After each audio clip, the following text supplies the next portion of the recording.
नजर बघा फक्त लोकनजर न्यूज। अकोला जिल्ह्याच्या सीमेवर अकोट तालुक्यातील सातपुड्याच्या पायथ्याशी असलेल्या शहापूर रुपागड परिसरात आज सकाळी बिबट्याने शेतकऱ्यावर हल्ला केल्याची धक्कादायक घटना घडली।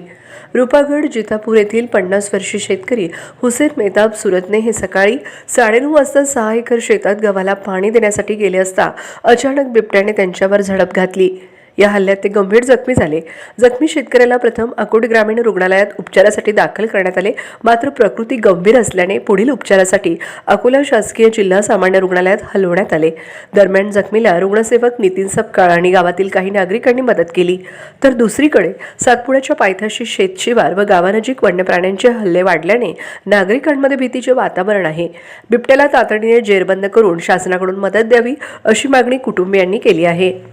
शेतामध्ये गेलो होतो गव्हाला पाणी द्यायला 9:15 9:30च्या दरम्यान झाले ते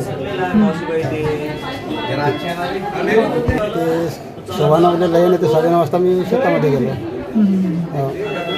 नंतर ते पराठीमध्ये होते, पराठीमधून निघताना ते अंगार धावले,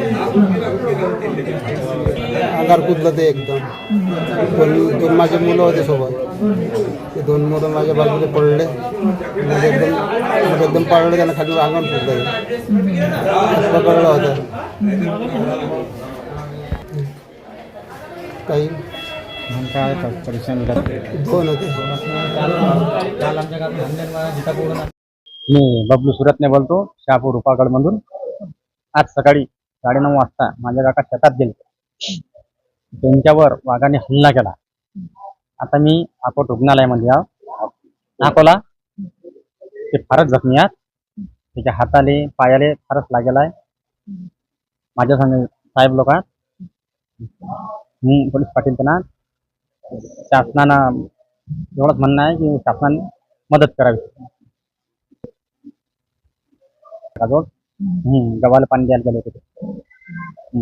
किती लोकांचा आमच्या गावात तसे तर 4 ढोरेले चावेला आहेत, दोन वाघ आहेत, 4 ढोरेले चावेला आहेत, त्याची भरपाई नाही केली शासनानं। आणि आज सकाळी 9:30 वाजता चावलं। 2 लहान मुलं होते। हा नाही, ते पयाल एकटेच काकानं, मग ते पयालीन काकानं चावला। हा काही नाही, सरकार बंदोबस्त करावा, बोललो त्या वाघाला पकडावा शासनाने, आम्हाला काही ना काही मदत द्यावी। बबलू सुरतने।